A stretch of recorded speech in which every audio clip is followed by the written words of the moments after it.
The satellite dish at SETI headquarters swiveled slowly under the Nevada night sky. Dr. James Porter hunched over his keyboard, eyes red from staring at screens for the past 18 hours. His coffee had gone cold, but he didn't notice. The data streaming across his monitor had changed everything. Dr. Porter. His assistant Tom knocked on the doorframe. It's almost midnight. You should get some rest. James didn't look up. It's real, Tom. I've run every analysis. This isn't background radiation or equipment malfunction. Tom stepped closer, suddenly alert. You mean first contact?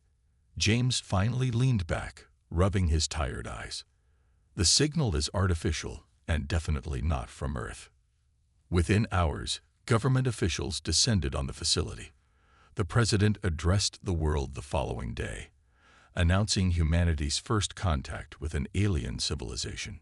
The signal contained mathematical sequences followed by what appeared to be language primers.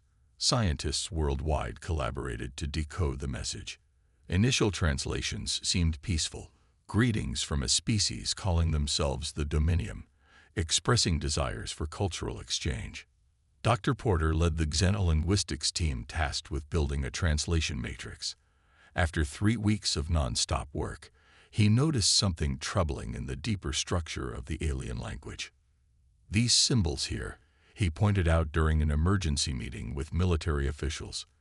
They contain secondary meanings. The Dominium aren't just greeting us. They're assessing us. General Williams frowned. Assessing us for what? Conquest. James displayed his findings on the main screen. Their language has embedded threat markers. What we translated as peaceful exchange actually means something closer to evaluation of resources when you understand their linguistic framework. The room fell silent. Are you absolutely certain? Asked the Secretary of Defense. James nodded grimly. I've cross-referenced with independent teams. The Dominium are hiding their true intentions behind seemingly peaceful overtures. Debate raged across global governments. Some nations wanted to respond with peaceful messages, hoping the translation was wrong. Others recommended silence. The United Nations Security Council remained deadlocked. Then came the Mars incident. The research station on Mars, home to 36 scientists and engineers, went dark without warning. The last transmission showed a small metallic object approaching the Martian atmosphere. Hours later, orbital telescopes captured images of what remained of the station, a smoking crater. The mysterious object had moved into high orbit around Mars, clearly artificial and unlike any human spacecraft. It's a scout, General Williams declared. The Dominium are testing our defenses. Before Earth could respond, the alien craft transmitted directly to all major broadcasting networks worldwide. The message displayed a humanoid figure with gray skin and large, pupilless eyes. People of Earth, the translation read, you have been evaluated and found wanting. Your species shows promise but lacks proper guidance. The Dominium extends an offer of patronage. Submit to our authority, and we will elevate you. Resist, and face elimination. You have 1 planetary cycle to prepare for our arrival. The scout ship then accelerated out of the solar system at impossible speeds. An emergency global summit convened in Geneva. For once, nations set aside their differences in the face of an existential threat.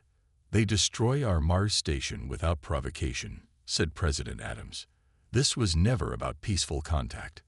Dr. Porter presented his complete analysis. Based on their language patterns and behavior, the Dominium have likely done this before. They identify developing civilizations, offer false peace, then conquer when resistance would be futile.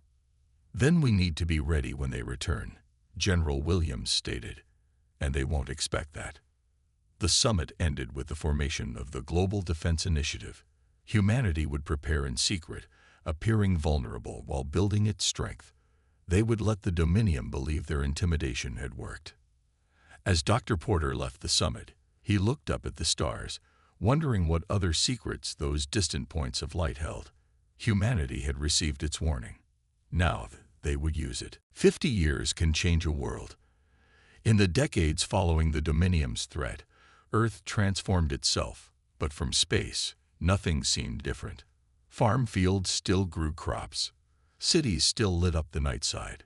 Radio chatter continued to fill the airwaves with the same mix of music, news, and meaningless talk. To any watching eyes, humanity appeared to be going about its business, oblivious to the coming storm. But beneath the surface, everything had changed. Commander Alex Reed stood at the viewport of Artemis Station, hidden in the shadow of the moon. Before him floated the pride of Earth's secret fleet, the EDF Defiant, a warship unlike anything humanity had built before. "Impressive, isn't she?" asked Admiral Wilson, stepping beside him. 250 crew, pulse cannons, hypervelocity missiles, and shields based on their own technology. Alex smiled grimly. The Dominium's scout ship didn't self-destruct completely. The remains of the alien vessel had provided Earth with its greatest advantage: knowledge. Reverse engineering the recovered technology had accelerated human development by centuries. What might have taken generations to discover came in a single lifetime of frantic work. "Status report?" asked the Admiral. Alex handed over a tablet. "Orbital platforms at 92% completion. The lunar manufacturing facilities are operating at full capacity. Ground defenses are operational on all continents." What the report didn't mention was the cost. Trillions of dollars diverted from public works. Resources mined and refined in secret. A global economy restructured around preparation for war while maintaining the appearance of normality. Deep beneath the Rocky Mountains, Dr. Eliza Grant led the technical team at the research division. The underground complex stretched for miles, housing thousands of scientists working on projects derived from the alien technology. "The shield generators are ready for full deployment," she explained to the visiting United Nations delegation. "When activated, they'll protect major population centers." An Indian representative raised his hand. "What about rural areas?" "We've built underground shelters throughout remote regions," Eliza replied. "We can't shield everything, but we can protect most of our population." The true genius of Earth's preparation was its invisibility. Military exercises were disguised as natural disaster responses. New technologies entered the market slowly, appearing as normal innovation. Space launches carried civilian satellites that concealed defensive capabilities. In the Australian outback, Colonel Marcus Hayes watched as recruits trained with new weapon systems. "Again," he shouted as soldiers practiced targeting moving drones. "The Dominium won't give you second chances." Training centers like this existed on every continent. Millions served in regular rotations, learning combat skills while maintaining civilian lives. Earth's armed forces had grown exponentially, but on paper, military spending appeared unchanged. Perhaps the most ambitious project lay beneath the Atlantic Ocean. There, engineers had constructed vast underwater habitats, cities that could sustain millions if the surface became uninhabitable. Similar facilities existed under the Pacific and in vast underground caverns. "Food stocks at 100% capacity," reported the logistics officer at the Geneva Command Center. "Medical supplies and raw materials sufficient for 5 years of isolated survival." Commander Reed left the observation deck and headed to the war room, where the top military leaders gathered monthly. Maps and tactical displays covered the walls, showing Earth's hidden strengths. "The Dominium are coming," began General Santos. "Our deep space monitors have detected signs of their approach. We estimate arrival within 3 years." Alex studied the projected approach vector. "They'll expect to find us unprepared. They'll expect surrender.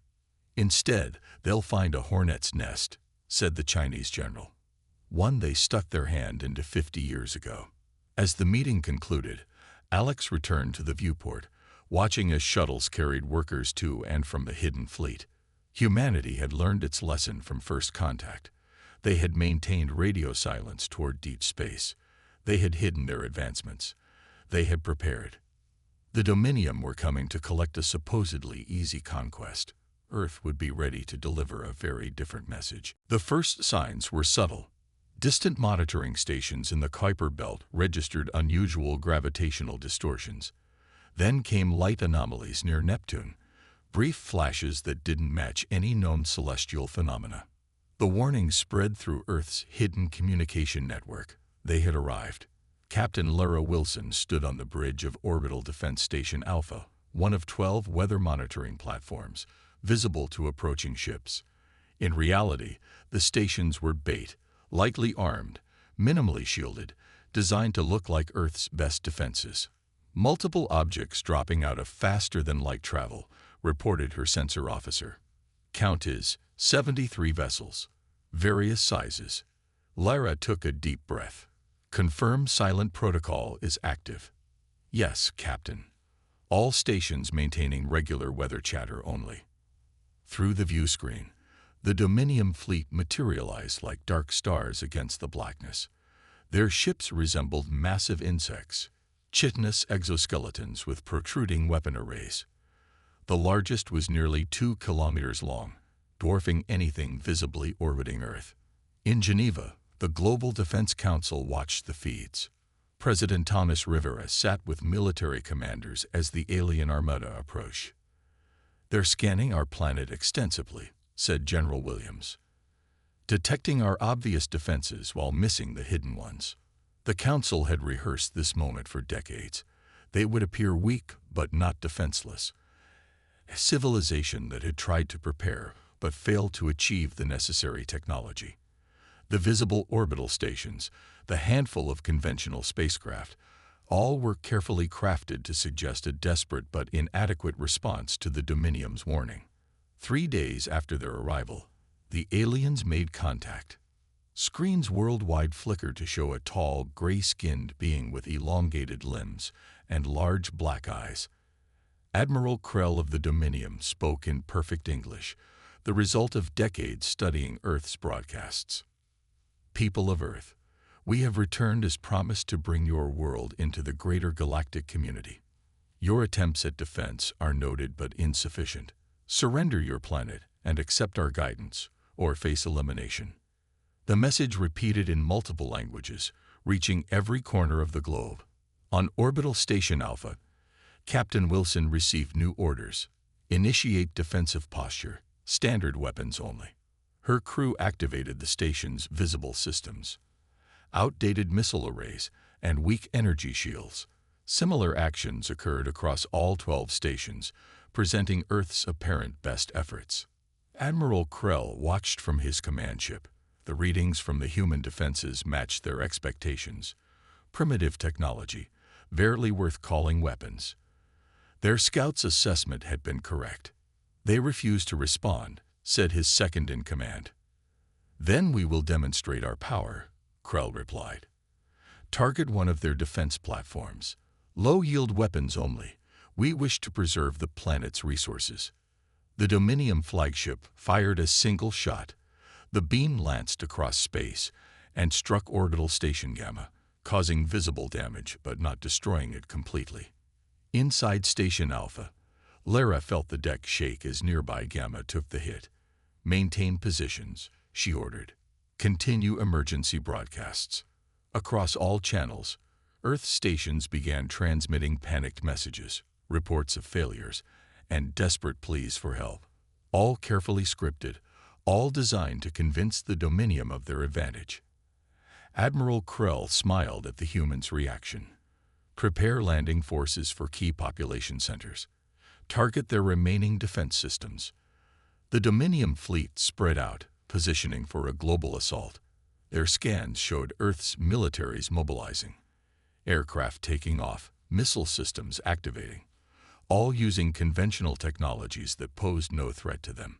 President Rivera watched the enemy deployment from the underground command center. "They're falling into position," he noted, "just as we predicted." General Williams nodded. 50 years of planning. They see exactly what we want them to see. As the Dominium ships moved into low Earth orbit, Captain Wilson received the coded message he had trained her entire career for. "Sleeping Giant Protocol initiating in 30 minutes. Maintain deception until signal. The trap was set. The Dominium believed they faced a primitive civilization ripe for conquest. They couldn't be more wrong. Admiral Krell watched with satisfaction as his fleet surrounded the blue planet. The humans' pitiful defenses were exactly as expected: primitive weapons, weak shields, and obvious panic in their communications. His bridge crew monitored Earth's military responses, which appeared disorganized and ineffective. "Begin the first wave of landings," Krell ordered. "Target their major command centers."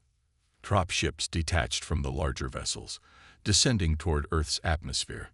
The flagship moved into position above North America, its massive shadow falling over the continent below. In the hidden command center beneath Geneva, President Rivera nodded to General Williams. "It's time." The general pressed his palm against a biometric scanner. Sleeping Giant protocol activated. Captain Laura Wilson received the signal on Orbital Station Alpha. She straightened her uniform and addressed her crew. "This is it. The moment everything changes." Deep beneath the lunar surface, Commander Alex Reed gave the order: "Launch all vessels." What happened next would be remembered in human history as the revelation moment. The dark side of the moon seemed to fracture as hidden bay doors slid open. From these massive hangars emerged Earth's true fleet, hundreds of warships built in secret over 5 decades. Their hulls gleamed with technology reverse-engineered from the Dominium's own scout ship. Simultaneously, seemingly empty areas of space around Earth shimmered as cloaking fields deactivated. Orbital defense platforms far more advanced than the decoy stations revealed themselves, weapons already tracking Dominium vessels. Admiral Krell stared in disbelief as his tactical display erupted with new contacts. "What is this? Where did these ships come from?" His sensor officer looked up in shock. "Sir, they're everywhere. The humans have hidden their actual fleet. In Earth's oceans, massive platforms rose from the depths, housing missile systems designed specifically to target the Dominium ships. From hidden mountain bases, energy weapons powered up, their signatures matching Dominium technology." The true extent of humanity's preparation became clear as the Earth Defense Fleet moved into perfect formation, surrounding the invaders who moments ago thought themselves the encirclers. Commander Reed's voice transmitted across all frequencies, including those the Dominium thought secure. "To all Dominium vessels, you have entered Earth-controlled space under hostile intent. Your positions are targeted, your communications intercepted, your tactical plans compromised." On the flagship's bridge, Admiral Krell roared in fury. "Impossible. Fire all weapons. Begin the assault now." Dominium ships opened fire, but their shots met advanced shield technology that absorbed or deflected the energy. Their targeting systems, designed to lock onto primitive human defenses, struggled against Earth's true capabilities. Captain Wilson watched from her station as the Earth fleet executed its first coordinated attack. Missiles streaked from multiple launch points, their trajectories calculated to force the Dominium into predictable evasive maneuvers. "They're reacting exactly as the simulations predicted," she reported. "Their tactical doctrine hasn't changed in 50 years." The first Dominium ship exploded as concentrated fire from 3 Earth vessels overwhelmed its shields. Then another fell, and another. Their formation began to break as the commanders realized they'd flown into a carefully laid trap. Admiral Krell slammed his fist into his command console. How could they have prepared such defenses? The scout's assessment. "Sir," interrupted his second-in-command, "I believe we were deliberately missiled." On Earth, civilians emerged from shelters to watch the battle through special viewing screens. The sight of Dominium ships burning in orbit brought cheers across the planet. 50 years of sacrifice and secrecy were paying off. General Williams turned to President Rivera. "Phase 1 successful.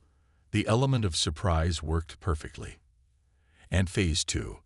the President asked. "Commander Reed is moving into position now." In orbit, Earth's fleet executed a complex maneuver, herding the remaining Dominium ships into a containment formation. The invaders found themselves boxed in, cut off from escape, surrounded by weapons they had never expected humans to possess. Commander Reed opened a channel directly to Admiral Krell's ship. "Attention Dominium flagship, your invasion has failed. But we're just getting started." The tide of battle had turned decisively. What began as an invasion had become a desperate fight for survival for the Dominium forces. Admiral Krell's flagship listed badly, its main propulsion systems damaged beyond repair. "Retreat is not an option," Krell growled to his officers. "We still outnumber them in total fleet strength. The homeworld will send reinforcements when they learn of this resistance." But Earth was not content to simply defend its orbital space. As the remaining Dominium ships attempted to regroup, Commander Reed gave the order that generations of human military planners had prepared for. "All strike teams, commence boarding operations. Priority targets are the command vessels and any ships with intact FTL drives." Colonel Marcus Hayes stood in the launch bay of the EDF Relentless, his assault team checking their equipment one final time. 50 men and women in advanced combat armor, armed with weapons specifically designed to combat Dominium physiology and technology. "Remember your training," Hayes told them. "We've studied their ship layouts for decades. Move fast, secure objectives, maintain communication discipline." The boarding pods launched simultaneously from 20 different Earth vessels, small and agile enough to slip through the weakened Dominium shields. They attached to hull sections identified as access points, cutting tools immediately boring through the alien metal. Hayes was first through the breach, his weapon sweeping the corridor as his team poured in behind him. The ship's internal gravity fluctuated wildly, a sign of failing systems. "Engineering section is 2 decks down," he commanded. "Security teams, clear our path." The Dominium crew had never expected enemies to board their vessels. Their combat training focused on planetary invasion, not defending their own ships. The aliens fell back in confusion as humans moved through their corridors with practiced precision. In Geneva, President Rivera watched the boarding operations through helmet cameras. "They're meeting less resistance than expected," he noted. "The Dominium are conquerors, not defenders," General Williams replied. "Their entire strategy relies on overwhelming force and intimidation. They've never faced an opponent who could stand against them, let alone strike back." Aboard Admiral Krell's flagship, the situation grew desperate. Human boarding parties had secured 3 key sections of the massive vessel. "Seal all bulkheads. Release the protection drones," Krell ordered, but it was too late. The humans had disabled internal security systems in their first assault. Colonel Hayes and his team fought their way to the engineering section, where the ship's faster-than-light drive pulsed with strange energy. Dr. Eliza Grant, embedded with the assault team, immediately began examining the technology. "This is it," she breathed, her scanner recording everything. The complete FTL system. The scout ship only had fragments. "How long?" Hayes asked, setting up a defensive perimeter. 20 minutes to secure the core data. Another 10 to place the charges. Across the Dominium fleet, similar scenes played out as Earth forces captured key systems and gathered intelligence. Some ships were taken intact, others scuttled after their technology was secured. In orbit above Earth, Commander Reed received updates from all assault teams. "Dr. Grant has secured the FTL data," he informed President Rivera. "Colonel Hayes reports they've also accessed the flagship's navigation systems." "What have they found?" the President asked. "Coordinates, sir. The location of the Dominium homeworld and their major colonies. Their entire empire laid bare.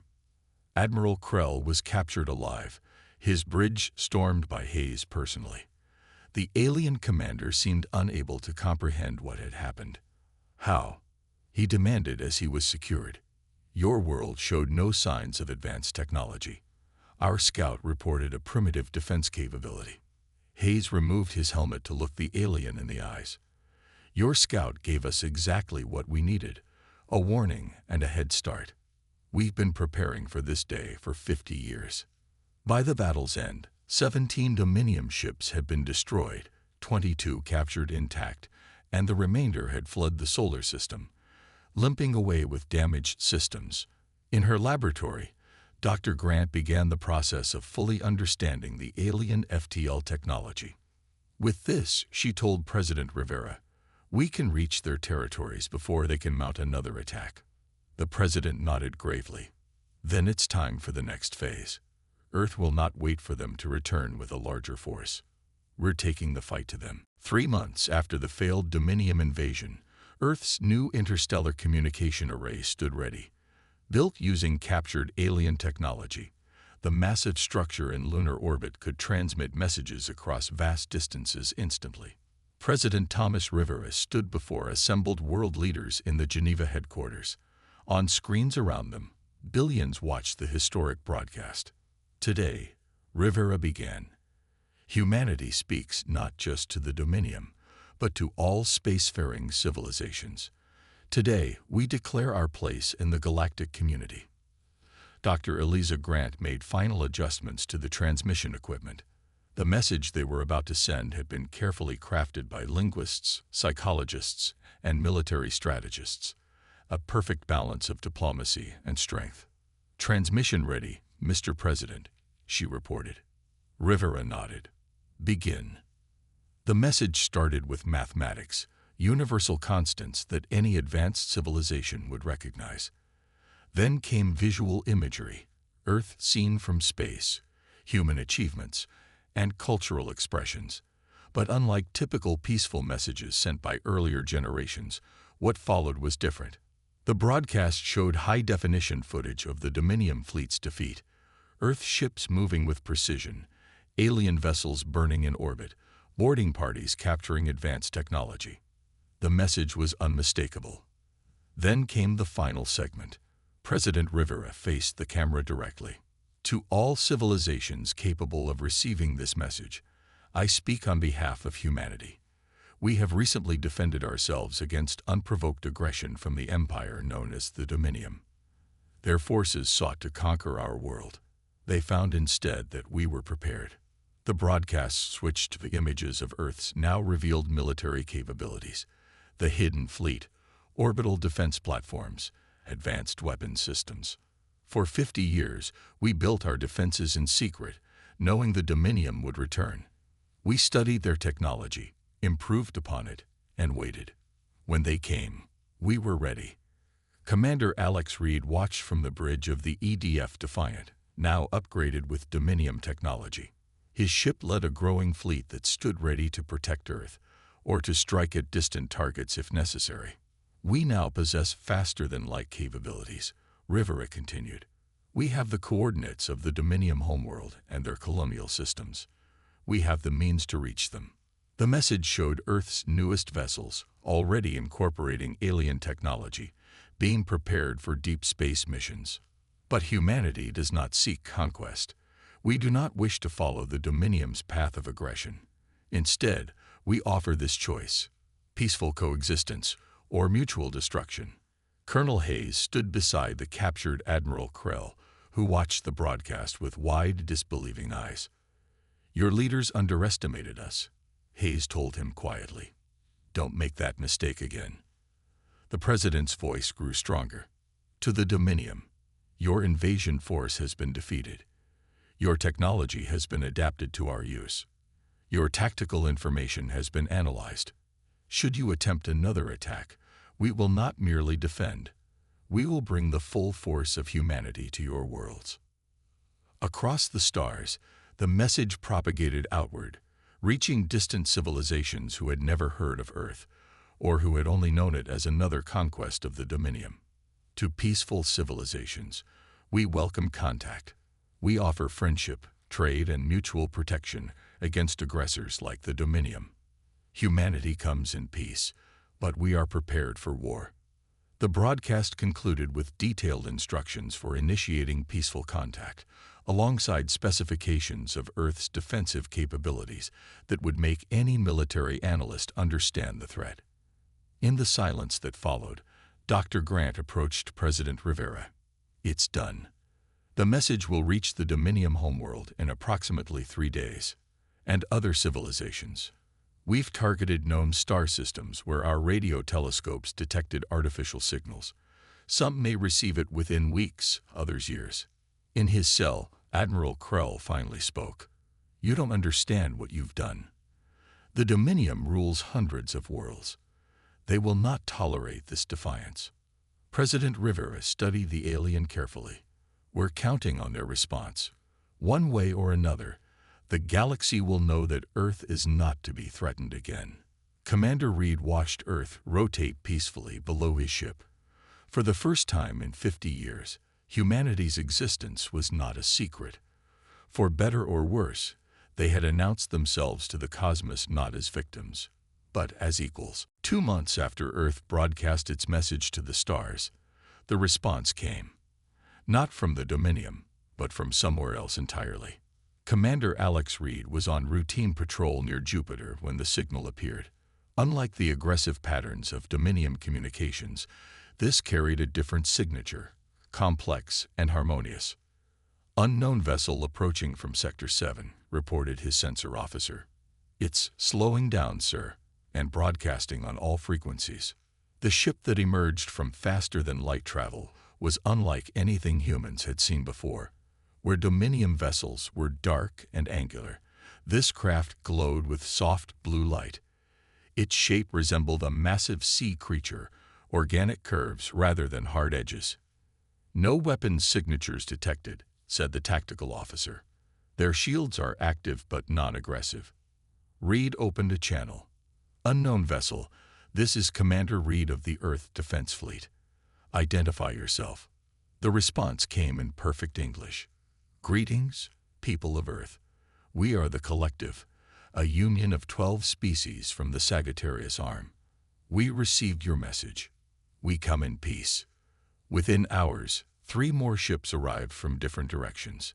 Each represented a different civilization, the crystalline Aruthi, the gas-dwelling Mists, and the insectoid Vreen. None were affiliated with the Dominium. All had suffered under their expansion. In Geneva, the diplomatic corps scrambled to prepare for first contact, real first contact, with peaceful intent. President Rivera greeted the alien representatives in the newly constructed Harmony Center. For centuries, we believed we were alone, he told them. Then we thought all aliens were enemies. Today, we learned the truth is more complex. The representative from the Collective, a tall being with 4 arms and iridescent skin, spoke for the delegation. Your message reached many worlds, President Rivera. Some feared you, another warlike species. Others saw opportunity. We saw kindred spirits.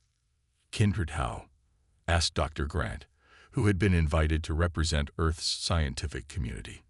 The Dominium has conquered or destroyed 67 civilizations in the last millennium, explained the representative. Few have successfully resisted. None have done what Earth accomplished, defeating their forces while simultaneously developing their technology. Colonel Hayes studied the aliens carefully. After 50 years of preparing to fight, the idea of alien allies seemed almost unbelievable. And what do you propose? Alliance, said the Vreen representative, mandibles clicking as it spoke. The Dominium homeworld has recalled its fleets from frontier worlds. They prepare for war. Against Earth. Against you.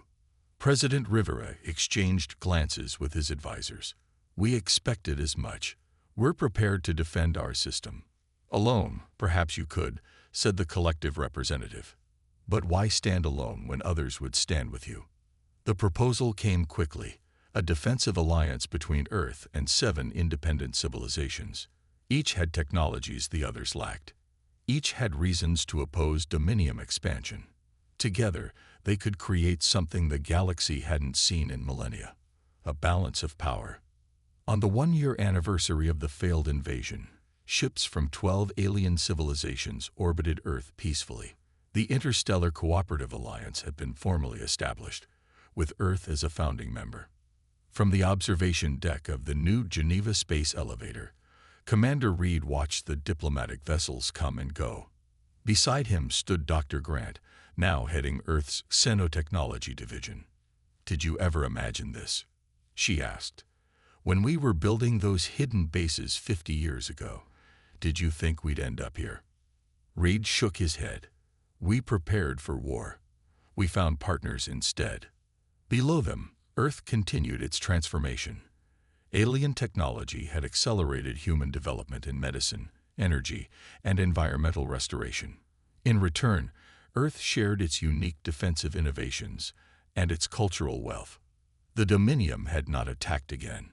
Intelligence suggested they were reassessing their expansionist policies. The combined fleet of the Alliance had established patrols along their borders, a clear warning against further aggression. President Rivera's final address, before leaving office, summed up humanity's new position. "We entered the galactic community not as conquerors or victims, but as defenders of a simple principle, that all intelligent life deserves respect and freedom. The Dominium taught us to be ready for war. Our new allies teach us to be worthy of peace." As Commander Reed prepared his ship for the first joint patrol with collective vessels, he reflected on the irony. Earth had prepared for its darkest hour, only to find a new dawn waiting. They had expected to fight alone in the void of space. Instead, they found a universe more diverse, complex, and hopeful than they had dared to imagine. Humanity's warning had been heard, but so had their offer of friendship to those who came in peace.